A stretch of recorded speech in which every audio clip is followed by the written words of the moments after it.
Olá, Rodolfo Nascimento aqui e no vídeo de hoje eu quero te passar uma dica para que você possa, gente, avaliar uma ideia de negócio. Legal? Então, como avaliar uma ideia de negócio? Ok? Lembrando que o objetivo desse vídeo é se porventura você pensou naquela sua big idea, né? Aquela grande ideia de negócio, mas você não sabe se realmente é viável ou não investir, ou de repente você foi abordado por um amigo que falou: cara, aqui está o caminho, invista nesse mercado porque essa é uma grande oportunidade e eu tenho certeza que você não irá se arrepender.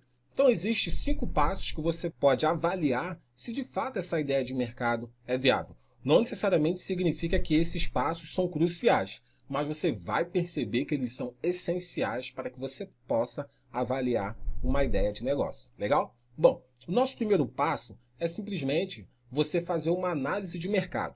Ou seja, você tem que começar a entender qual é o tamanho desse mercado, você tem que buscar entender se existe espaço nesse mercado para que você possa adentrar com o teu serviço ou, de repente, com o seu mix de produto. De repente, você tem um pequeno mix de produto e aí você quer entender se existe espaço para que você possa colocar esse produto no mercado para poder comercializar. A partir do momento que você identificar que existe espaço, aí você precisa pular para a segunda etapa. A segunda etapa é simplesmente você criar, gente, uma imagem do seu cliente ideal. Pensa comigo, você já sabe que existe espaço para vender esse produto ou esse serviço. Agora, quem é o seu cliente ideal? E aí, nesse quesito, você tem que mergulhar um pouco. Por exemplo, você precisa entender, eu vou vender para homens ou para mulheres? Qual é a idade dessas pessoas? Qual é a sua renda per capita? De repente, qual é o nível de escolaridade? E um outro fator importantíssimo, qual é a sua região geográfica? Essas pessoas estão dentro do seu estado? Se sim, elas estão na zona sul, na zona norte? Ou seja, todas essas informações irão te dar mais credibilidade e certeza se de fato essa ideia é viável. Legal? Um outro fator crucial, que é o nosso terceiro passo, você precisa analisar o seguinte, gente: quais são os diferenciais do seu produto e do teu serviço? Por que eu te falo isso? Gente, é bem provável que no momento que você esteja realizando o seu primeiro passo, fazendo uma análise de mercado, você possa até verificar alguns concorrentes que vendem o mesmo tipo de produto e serviço. E se não são os mesmos, são produtos semelhantes. E tudo que você terá que fazer é saber qual é o diferencial do seu produto, do seu serviço. Na realidade, você precisa desenvolver isso. E existe uma técnica para isso. No marketing, nós chamamos isso de PUV, ou seja, a sua proposta única de vendas. O que você vai fazer? Você vai montar uma PUV, ou seja, a tua PUV, e vai começar a desenvolver essa estratégia para tentar diferenciar o seu produto dos demais produtos que norteiam o seu mercado. Legal? A quarta dica seria o seguinte: seria você simplesmente fazer uma pesquisa de concorrência. Ou seja, aquela famosa pesquisa de concorrente. Mas não faça aquela pesquisa de benchmark. Por que eu não recomendo isso? Porque quando você faz a pesquisa com um benchmark, quando você pega esse ferramental do marketing, muitas das vezes é uma ferramenta de comparação, e aí você passa a comparar o que os seus concorrentes estão fazendo no mercado, e aí você tenta fazer algo semelhante.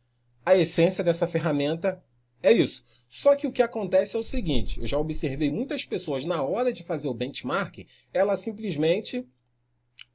passa a olhar para o palco do seu concorrente. E você tem que entender que o palco do seu concorrente é muito diferente do seu palco. Tudo isso porque simplesmente o seu bastidor é diferente do bastidor. Então, na minha humilde opinião, ao invés de você utilizar a estratégia de benchmark, você poderia fazer uma análise SWOT. Vou colocar o nome aqui, análise SWOT. Por que, Rodolfo? Porque na análise SWOT você para um pouco de olhar para o palco, de repente, do seu concorrente, as suas apresentações, as suas façanhas, e você faz algo mais com o pé no chão, porque você começa a entender quais são as suas forças e fraquezas, oportunidades, de repente, quais são as ameaças que norteiam esse teu mercado. E vai por mim, Você terá muito mais certeza e confiança e você vai conseguir identificar os seus pontos fracos. Legal? Bom, e por último, mas não menos importante, eu te recomendo você fazer uma análise de viabilidade financeira. Cá para nós, quanto de dinheiro você vai precisar para essa brincadeira começar? Melhor dizendo, quanto que você precisa para colocar o time em campo e partir logo para a ação? Exatamente. E eu vou colocar algumas perguntas aqui na tela do teu computador para simplesmente te auxiliar e te nortear de forma correta. Primeiramente, você precisa entender o seguinte: quanto custará para que a sua empresa decole? Essa é a nossa primeira pergunta. A segunda pergunta: de onde virá esse capital? Se você não tem esse dinheiro com você, aonde você irá buscar esse dinheiro? Legal? E quais são as despesas iniciais e em andamento?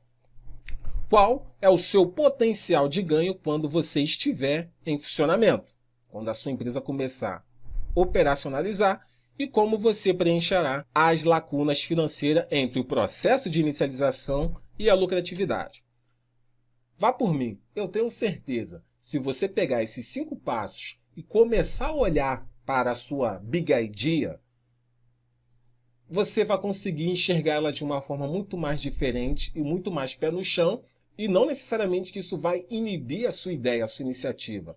Muito pelo contrário, mas você terá mais certeza e credibilidade se de fato essa ideia irá ser uma ideia lucrativa. Legal? Bom, um forte abraço e até a próxima. Mas antes de mais nada, se esse vídeo fez sentido para você, dê o seu like, inscreva-se aqui no canal para que toda vez que eu publicar um vídeo, você possa receber de primeira mão pelo próprio YouTube. Legal? Então, um forte abraço e até a próxima. Tchau, tchau.